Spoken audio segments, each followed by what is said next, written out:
Halo Sobat Pratama. Sobat Pratama tentu mengetahui bahwa air merupakan kebutuhan primer dalam kehidupan manusia. Selain berfungsi untuk konsumsi sehari-hari, air memiliki ragam fungsi, yaitu untuk menunjang kebutuhan hidup kita seperti mencuci, memasak, dan lain sebagainya. Akan tetapi, apakah Sobat Pratama tahu bahwa ternyata air merupakan objek pajak daerah yang dipungut oleh pemerintah daerah? Kok bisa ya air dikenakan pajak?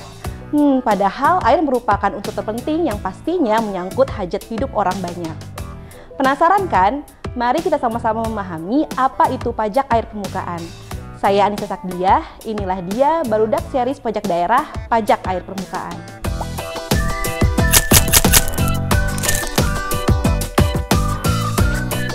Mengutip pasal 1 angka 52 dan 53 Undang-Undang Nomor 1 Tahun 2022 tentang hubungan keuangan antara pemerintah pusat dan pemerintah daerah atau disingkat dengan Undang-Undang HKPD, pajak air permukaan yang selanjutnya disingkat dengan PAP adalah pajak atas pengambilan dan atau pemanfaatan air permukaan.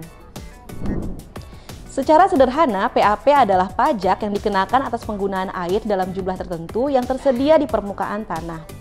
Sementara itu, air permukaan adalah air yang berada di atas permukaan tanah, tidak termasuk air laut, contohnya yaitu air sungai, danau, rawa, dan sebagainya. Sekarang, mari kita simak objek pajak air permukaan atau PAP sesuai Undang-Undang HKPD.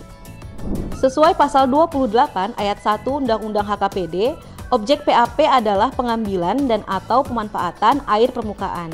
Kemudian pada ayat 2, yang dikecualikan dari objek PAP adalah pengambilan dan atau pemanfaatan untuk A. Keperluan dasar rumah tangga, B. Pengairan pertanian rakyat, C. Perikanan rakyat, D. Keperluan keagamaan, E. Kegiatan yang mengambil dan memanfaatkan air laut baik yang berada di lautan dan atau di daratan atau air payau, dan F. Kegiatan lainnya yang ditetapkan dalam peraturan daerah atau Perda dengan tetap memperhatikan kelestarian lingkungan dan ketentuan peraturan perundang-undangan. Lalu, siapa saja yang wajib membayar PAP atau yang merupakan subjek pajak PAP? Subjek pajak dan wajib pajak dari PAP adalah orang pribadi atau badan yang melakukan pengambilan dan atau pemanfaatan air permukaan sebagaimana diatur dalam pasal 29 ayat 1 dan ayat 2 Undang-Undang HKPD. Berikut ini ringkasan objek pajak, kegiatan yang bukan merupakan objek pajak, subjek pajak, serta wajib pajak dari PAP. Bagi sebagian Sobat Pratama, mungkin istilah PAP ini masih asing. Namun bagi pelaku usaha yang erat dengan penggunaan air pasti sudah mengetahui jenis pajak ini. Apa saja sih badan usaha yang memanfaatkan sumber daya air dan dikenakan PAP ini? Sebenarnya banyak loh Sobat Pratama, badan usaha yang biasa memanfaatkan air permukaan tanah, yaitu mereka yang biasanya bergerak di bidang industri pertambangan, industri pengolahan sumber daya alam, perusahaan daerah air minum atau PDAM, sampai usaha pencucian mobil. Bagaimana dasar pengenaan pajak atau DPP dari PAP?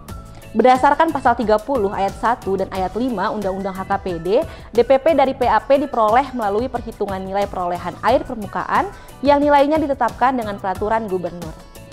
Adapun nilai perolehan dari air permukaan adalah hasil perhitungan dari harga dasar air permukaan dikali dengan bobot air permukaan sebagaimana diatur dalam pasal 30 Undang-Undang HKPD. Harga dasar air permukaan ditetapkan dalam rupiah berdasarkan biaya pemeliharaan dan pengendalian sumber daya air permukaan.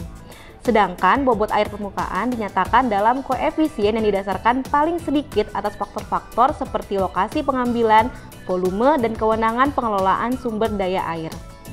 Lalu bagaimana dengan tarifnya? Pasal 31 Undang-Undang HKPD mengatur bahwa tarif PAP ditetapkan paling tinggi sebesar 10%.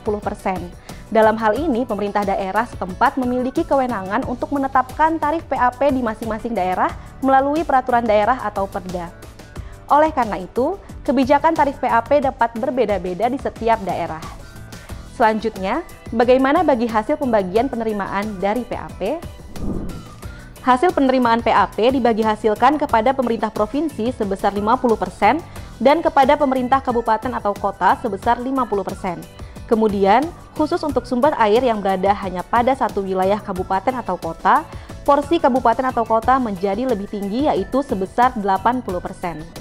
Tentunya, salah satu tujuan bagi hasil PAP ini adalah untuk mengurangi ketimpangan fiskal antara pemerintah provinsi dan pemerintah daerah atau menciptakan fungsi vertical imbalance. Akan tetapi, optimalisasi pendapatan daerah dari PAP cenderung masih minim karena terdapat banyak faktor penghambat. Faktanya, fenomena kurangnya kesadaran akan membayar PAP ini masih saja terjadi. Pada suatu daerah di Kalimantan Selatan misalnya, dari sebanyak 351 perusahaan yang terdata, hanya sekitar 73 perusahaan yang patuh membayar PAP.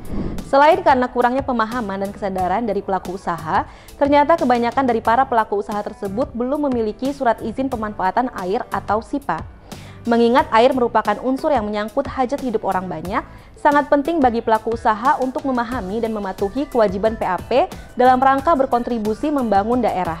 Terlebih lagi, PAP merupakan bagian dari earmarking tax atau pajak yang sebagian dari pendapatannya digunakan untuk membiayai eksternalitas negatif dari kegiatan terkait. Dalam hal ini yaitu dampak negatif terhadap lingkungan. Sekian penjelasan mengenai salah satu jenis pajak daerah yaitu PAP. Semoga penjelasan ini dapat memberikan manfaat dan pengetahuan kita terhadap pajak daerah. Selanjutnya, kami akan membahas terkait pajak rokok. Penasaran apa itu pajak rokok dan penjelasan pajak daerah lainnya? Simak video kami selanjutnya ya. Yuk Sobat Pratama, belajar lebih baik dan lebih baik belajar. Dan jangan lupa juga untuk subscribe YouTube Pratama Indomitra. Sampai jumpa di video kami selanjutnya.